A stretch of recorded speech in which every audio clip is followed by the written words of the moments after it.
You won't believe what happened when HOA Karen thought she could bully me. She kept driving massive cement trucks across my tiny little bridge, and what I did next changed everything forever. Make sure to hit subscribe, because stories like this only get wilder from here. I had always considered my little property the pride of the neighborhood, a quaint home with a small, charming bridge over a tiny creek that ran gently behind my backyard.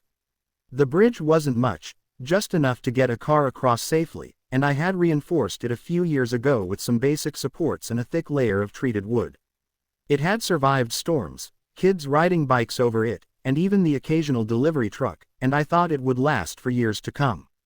But then Karen moved in.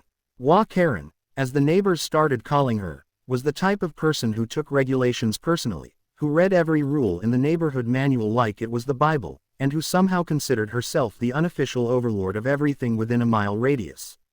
At first, she seemed harmless, greeting me with a stiff smile and talking about community safety, but it didn't take long for her true colors to show.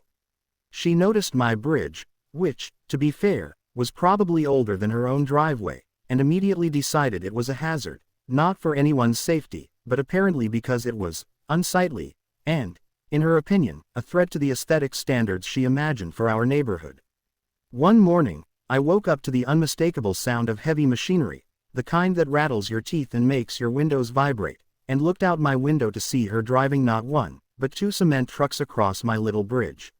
My jaw dropped. I ran outside, waving my arms and screaming that the bridge couldn't handle that weight, but she just waved dismissively and continued as if I were invisible, muttering something about property rights and community development. The bridge creaked ominously under the truck's weight, and I felt a sick feeling in my stomach as I realized how easily it could collapse, taking those monstrous vehicles with it. I called the HOA, expecting some kind of intervention, but the board seemed to side with her, citing right of access and shared infrastructure responsibility, as if her reckless behavior were somehow legally protected. Days turned into weeks, and every few days I would notice cement trucks, sometimes multiple at once, rumbling over my fragile bridge, leaving cracks in the wood and deep grooves that no amount of repair seemed to fix. I began to document everything: photos, videos, even timestamps of each incident. But I knew this alone wasn't enough. Karen had allies in the HOA who would dismiss anything I presented as paranoia or overreaction. That's when I started formulating a plan, a trap that would not only stop her from destroying my bridge but also teach her a lesson she would never forget. I began subtly modifying the bridge's appearance to make it look even more fragile than it actually was, adding temporary supports that were cleverly disguised to collapse under excessive weight, and installing hidden cameras to capture the inevitable chaos. Every morning, I would watch her drive up with a smug grin, certain that she was enforcing some imaginary moral code, while I held my breath. The first time the trap triggered, it was almost cinematic. The truck rolled onto the bridge, the wood beneath it groaned, and just as I had predicted, the temporary supports gave way under the massive weight, causing the truck to tilt slightly but not enough to cause a full accident. Safety was still preserved, but the shock on Karen's face was priceless.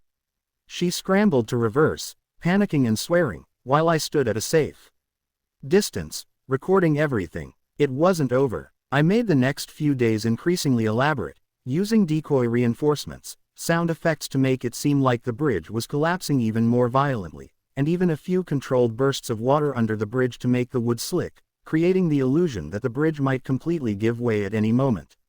Karen became paranoid. She stopped driving her trucks over the bridge for a while, but of course, she couldn't resist, thinking she could outsmart me. Each time, my traps grew more sophisticated. I rigged small sensors that triggered harmless but startling effects, lights flickering, pre-recorded cracking sounds, and even a few harmless smoke bombs tucked under the bridge to create the illusion of a structural disaster. Her reactions were a mix of terror, confusion, and disbelief, and the footage I captured was perfect, reactions that could go viral on any social media platform. But the twist came when I decided to take it a step further. Instead of just scaring her, I created a fake bridge inspector persona online, complete with professional-sounding reports and official-looking paperwork. I sent her warnings via email, citing imaginary city regulations and pointing out critical structural flaws that could result in fines and legal action. Karen, being the type to obsess over rules and authority, immediately went into overdrive, trying to hire contractors, order materials, and even attempt to reinforce the bridge herself, all while I secretly documented her every frantic move. The irony was delicious. The more she tried to control the situation, the more she fell into the web I had woven. Friends and neighbors, once frustrated by her antics, began noticing her increasingly ridiculous behavior, hauling materials at odd hours, standing on ladders measuring imaginary cracks, and obsessively checking the bridge for flaws, and eventually started laughing quietly at her expense. But the ultimate twist came when I staged a final act. I organized a community safety inspection, inviting neighbors to witness a harmless but dramatic demonstration of the bridge's supposed fragility. Karen, of course, showed up, expecting to assert her authority, only to find the entire neighborhood subtly in on the joke. I had rigged the bridge with hidden springs and lightweight supports, creating a dramatic wobble when she stepped onto it, which sent her stumbling but unharmed, while the crowd gasped and laughed in unison. She was utterly humiliated, yet the bridge remained intact, and the look of disbelief on her face was something I would never forget. From that day on, Karen stopped driving her trucks across my bridge. She would glare from a distance, muttering complaints to the wall, but the subtle reminder of her public embarrassment kept her in check. I continued to maintain my bridge carefully, knowing that it was now more than just a crossing. It was a symbol of standing up to arrogance and reclaiming control of my property. I even shared the story online, anonymized but detailed, and it went viral. Neighbors from other towns shared similar experiences, laughing and nodding in solidarity. The sense of satisfaction wasn't just about the prank or the traps. It was about reclaiming a sense of agency in a situation where authority and entitlement had once overpowered me. Karen may have thought she could intimidate me with her trucks, but in the end, it was her obsession with control that became her downfall.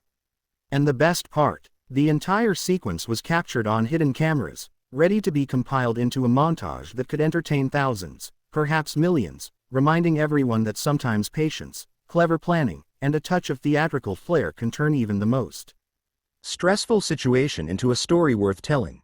So if you enjoyed this wild ride of neighborhood revenge, the careful planning, and the twists that left even the most entitled HOA Karen speechless, make sure you hit that subscribe button. There are plenty more stories where this came from, each one stranger, funnier, and more satisfying than the last, and you don't want to miss a single second of the chaos and cleverness that happens when someone finally stands up to the ridiculous rules and self-important bullies of the world.